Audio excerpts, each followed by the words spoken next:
మిత్రులరా, ఆరోగ్యాభిమానులందరికీ నమస్కారం. ఈరోజు ఒక ప్రత్యేక విషయాన్ని మీ దృష్టికి తీసుకురావాలనుకుంటున్నాం. అంటే చాలా సందర్భాల్లో మనం చాలా పెద్ద విషయాల వైపు హెల్త్ మంచి కోసం చూస్తూ ఉంటాం. అయితే మన ఆహార వ్యవహారాల్లో ఉన్నటువంటి అతి చిన్న అంశం చాలా ప్రమాదకరమైంది అని సైన్స్ ప్రూవ్ చేస్తే ఈ విషయం మన వాళ్ళందరికీ తెలియాల్సిందే, మన కుటుంబాలకు తెలియాల్సిందే, మన బంధువులకి, స్నేహితులకి, వీళ్ళందరికీ తెలియాల్సిందే.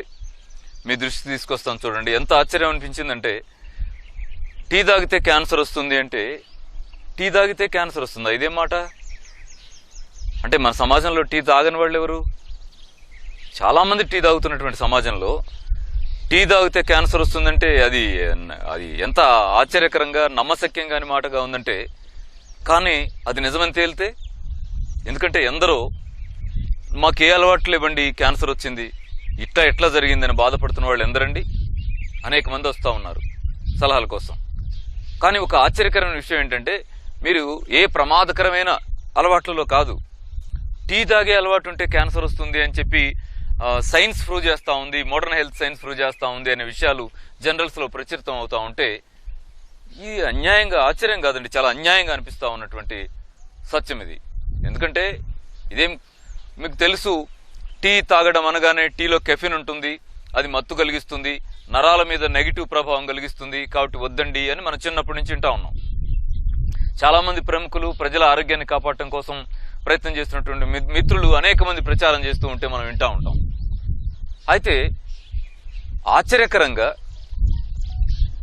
సైన్స్ అండ్ ఎన్విరాన్మెంట్ అనేటువంటి సంస్థ చేసిన పరిశోధనలో, environmental science and health science అనేటువంటి సంస్థ చేసిన ఒక పరిశోధనలో, టీలో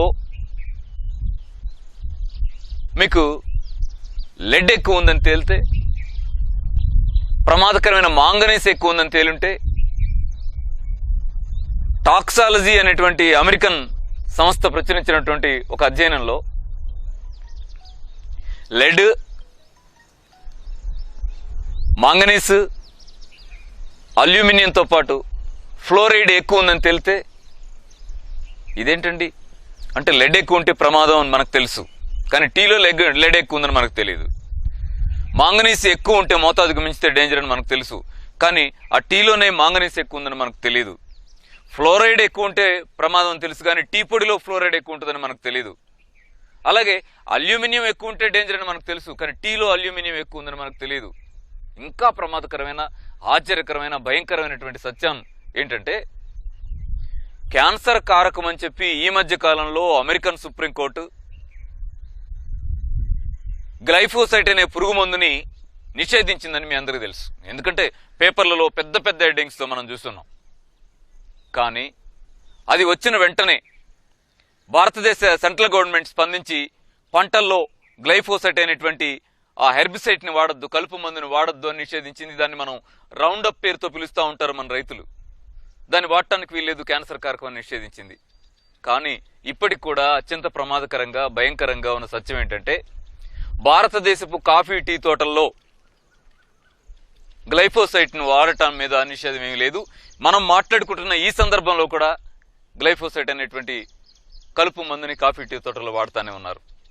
అంటే ఎలా ఉందంటే, గ్లైఫోసైట్ అనే కలుపు మందు వాడిన చోట పెరిగిన మొక్కల పంటల్లో క్యాన్సర్ కారకం ఉంటుంది, కానీ ఈ క్షణానికి చాలా సంవత్సరాలుగా గ్లైఫోసైట్ వాడుతున్న పంటగా ఏముంది? కాఫీ, టీ ఉంది.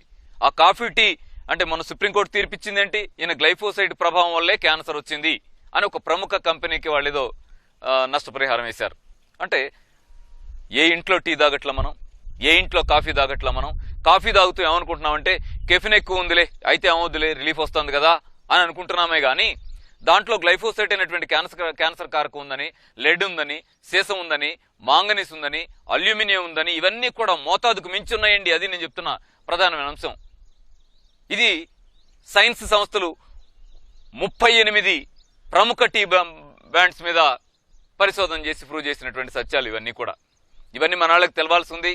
మిత్రులారా, కాఫీ వల్ల క్యాన్సర్ వస్తుంది, టీ వల్ల క్యాన్సర్ వస్తుంది అనే మాట మన ఇంటింటికి ప్రచారం అవ్వాలి, అందరికీ తెలియాలి. అయితే టీ తాగకుండా ఎలా ఇది సమస్య వస్తుంది. ఏం టీ తాగకపోతే చచ్చిపోతామా? టీ తాగితే చచ్చిపోతాం, జాగ్రత్త. ఎందుకంటే అది 15-20 ఏళ్లలో అది క్రమంగా దాని డెవలప్మెంట్ ఎడిపోతా ఉందంటే అమ్మకో, వదినకో, అక్కకో, చెల్లికో క్యాన్సర్ వచ్చేదిగా ఉంటే కుటుంబాలు ఎంత రిస్క్ అయిపోతున్నామండి మనం. ఈ మధ్య ఏదో టీ వద్దండి అని అర్థమైన తర్వాత గ్రీన్ టీ అని మొదలెట్టేశారు మనాళ్ళు. ఓకే, గ్రీన్ టీ అంటే అదే టీ కదా. గ్రీన్ టీ అన్నా అదే, మామూలు టీ అన్నా అదే, ఇంకో టీ అన్నా అదే. కాబట్టి ఏ టీ అనేది ఇష్యూ కాదు. ఇంకా కావాలంటే మీరు ఏం చేయండి అంటే ఈ మధ్య కాలంలో టీ తాగకపోతే తలనొప్పి వస్తుంది, టీ తాగకపోతే అమ్మో భరించలేమనేటువంటి బాగా అలవాటు పడిపోయిన వాళ్ళు, మత్తు మందులకు అలవాటు పడ్డట్టుగా అలవాటు పడిపోయిన వాళ్ళు ఎవరైనా ఉంటే మీరు పని చేయండి.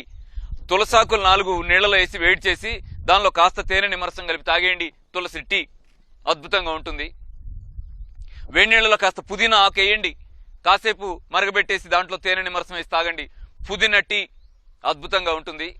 అంటే మీరు ఎన్ని టీలు తయారు చేయొచ్చు అంటే పుదీనా టీ చేయండి, తులసాకు టీ చేయండి, కొత్తిమీర టీ చేయండి. మీకు నచ్చిన ఏ ఆకైనా కాసేపు అలా మరగబెట్టేసి దాంట్లో తేనె నిమ్మరసం వేసి టీ తయారు చేసుకోండి. ఎందుకు? టీ తాకపోతే తలనొప్పి వస్తుంది అనేటువంటి దాని నుంచి బయటపడడానికి, క్రమంగా బయటపడడానికి వీలుగా.